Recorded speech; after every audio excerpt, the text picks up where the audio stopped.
dos estaduais por todo o Brasil, de Libertadores. A fase de grupos começa hoje falando do Flamengo, que ficou só no empate com a Portuguesa ontem pelo Campeonato Carioca. O Flamengo entrou com um time quase todo reserva contra a Portuguesa pela 10ª rodada do Carioca. A exceção foi o zagueiro Rodrigo Caio. O time já vive a expectativa pela estreia na Libertadores contra o Vélez Sarsfield da Argentina na terça-feira. O primeiro tempo parecia uma reprise da exibição dos titulares contra o Vasco. Porque assim como no Clássico, antes dos 30 minutos, o Flamengo já perdia por 2-0. Nós não competimos como deveríamos competir no primeiro tempo, nós não falamos, não nos organizamos dentro do campo, não dividimos como os jogadores da Portuguesa dividiram. A Portuguesa, que não tinha nada a ver com isso, de pé em pé, fez o primeiro nesse golaço de Mauro Silva.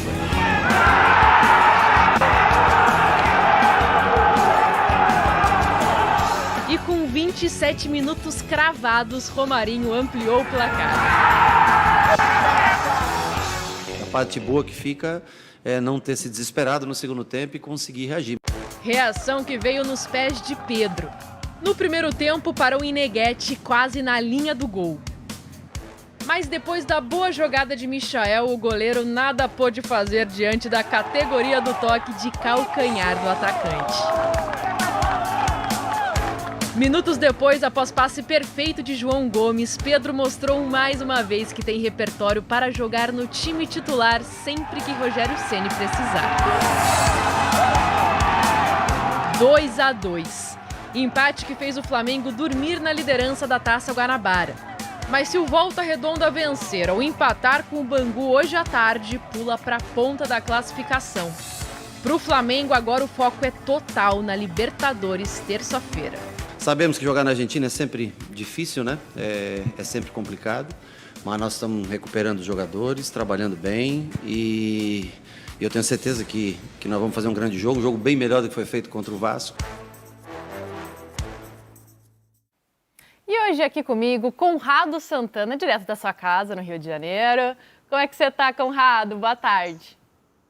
Boa tarde, Ana. Boa tarde a todos com a gente aqui no News. Estou muito bem.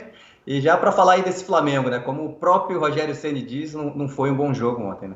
Pois é, e 2 jogos, na verdade, né? Eu acho que a gente tem que trazer também o jogo do Vasco para esse papo. São 2 times diferentes, né? Jogou o time titular na última quinta-feira, ontem o time reserva, mas que já acende aquela luzinha de alerta para uma semana muito importante, a estreia do Flamengo na Libertadores, Conrado.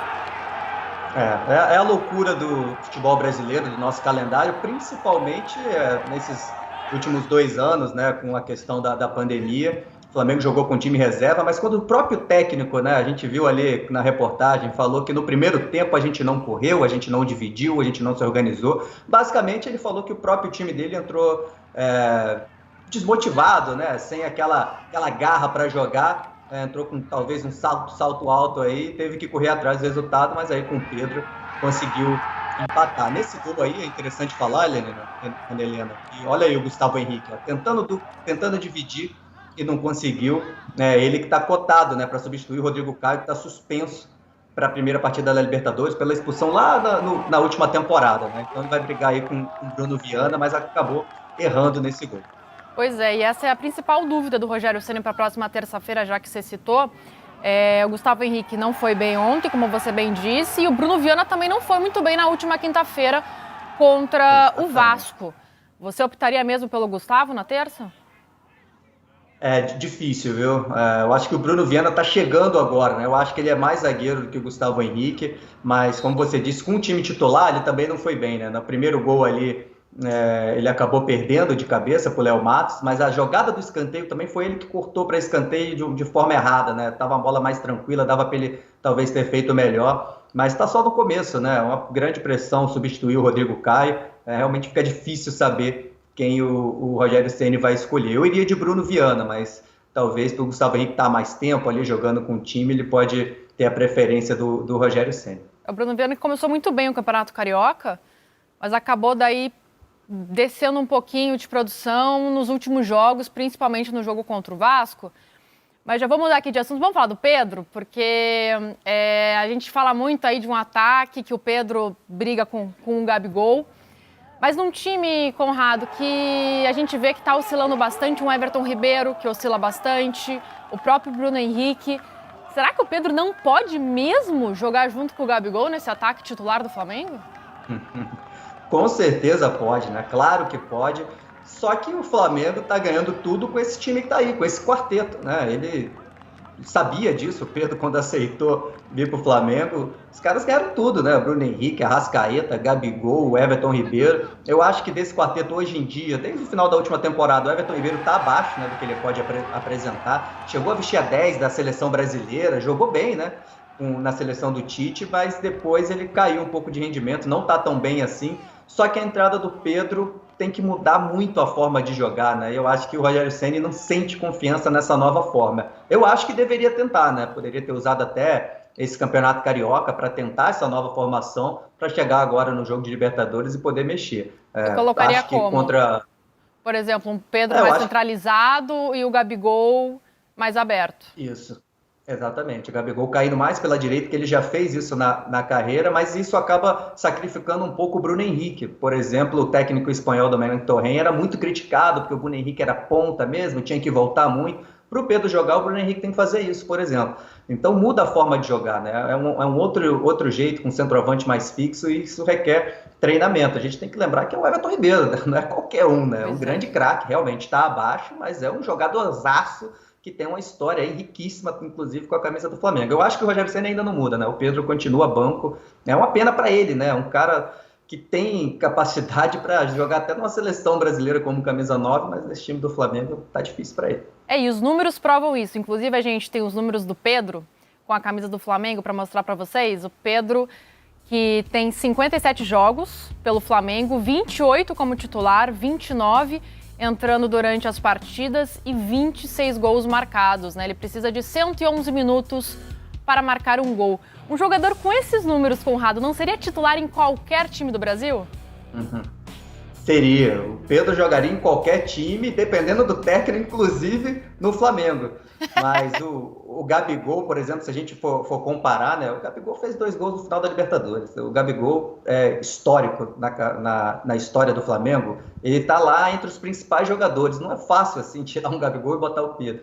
Como a gente já disse, né? Pode ser o Everton Ribeiro a sair e mudar um pouquinho a forma de jogar, mas tem um jeito que está dando certo, né? Há 2 anos o Flamengo está aí conquistando tudo. Realmente é uma pena mesmo. Sempre quando eu vejo a escalação, vejo o Pedro no banco, acho uma pena, mas eu não acho que é culpa do Rogério Ceni. É o elenco que é muito bom mesmo. Fica difícil ali para ele entrar. Se o Pedro for titular, daqui a um tempo a gente fala, poxa, Everton Ribeiro no banco, hein? Poxa, Gabigol no banco, hein? Que pena. Poxa, o cara seria titular em qualquer lugar. Eu acho que qualquer um ali que sobrar vai ficar difícil. Bom, voltando a falar de resultados, né? São 2 jogos já sem vencer. E já começa uma pressãozinha em cima do Rogério Ceni. Apesar do Flamengo ter conquistado uma Supercopa há 7 dias e também acabou de ser campeão brasileiro. Mas já começa uma pressão da torcida em cima do treinador, Conrado. Como eu disse no começo, é a loucura do futebol brasileiro. Gente, os times estão jogando um jogo atrás do outro, não está tendo tempo de treinar, acabou 2020, já embalou 2021, o Flamengo teve sim um tempinho de férias, né, com seus principais jogadores, mas é um jogo atrás do outro, é difícil, perdeu realmente contra o Vasco, mas não vai ganhar todos os jogos. Esse agora estava com time reserva, acabou empatando, mas o Flamengo está ali liderando o Campeonato Carioca. Vejo como muito injusta, né, essa cobrança já em cima do Rogério Ceni. Eu vejo mais, inclusive, Ana, já uma predisposição, né? Quem já não gosta do Rogério Ceni desde lá atrás, quando ele foi contratado, parece que está só esperando uma deixa para pedir a cabeça dele. O cara acabou de ser campeão em cima do Palmeiras, né? Que é campeão da Libertadores. Enfim, tem que dar sequência para o trabalho, é um começo de temporada. Vamos ver aí agora a Libertadores, né? Que agora vai começar o ano de verdade, né? O Carioca é quase uma pré-temporada aí para o Flamengo. Deixa o Ceni trabalhar, tem muito jogo ainda pela frente. Esse Botafogo... Jogador considerado titular, que é o Rodrigo Caio. Pedrinho, começa por você. Karine, o Flamengo ele demonstrou no primeiro tempo, e a gente também tem que dar um desconto por ser jogadores que não... Até treinam juntos, né? Mas não jogam juntos, né? Isso, jogar é diferente de treinar. Mas esse gol aí demonstra uma falha do início da temporada do Flamengo, né? Os adversários tinham conforto quando entravam dentro do campo do Flamengo. você conseguir uma finalização onde você domina, levanta a cabeça e finaliza do jeito que você quer, no futebol moderno de hoje a gente não vê isso. Né? A gente não vê essa possibilidade do cara ter tanta tranquilidade para finalizar.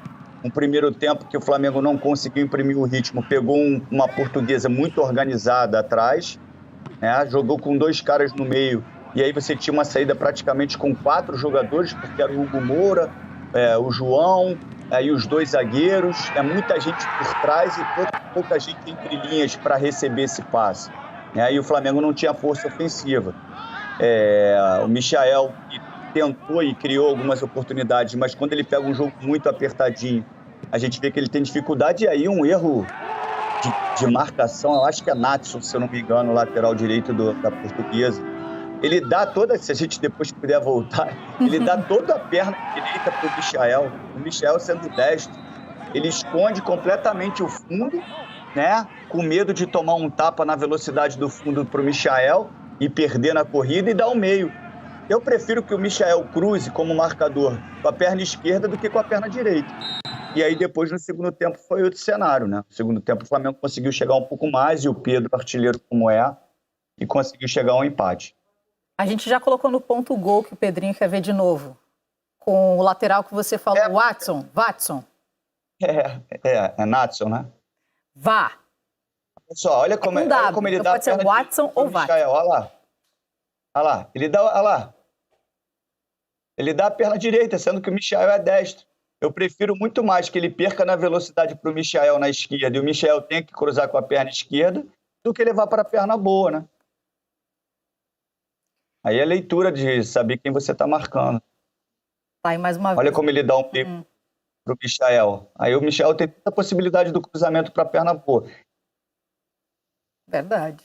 Marcou o fundo. E tem umas regrinhas que eu não gosto de falar, não. Por quê? Porque parece verdade. Não, tem regra que parece que é verdade e não é. Por exemplo, dá o fundo, deixa ele levar para o fundo. Por exemplo, se sou eu que estou partindo para cima do Natson e ele me dá o fundo e eu consigo passar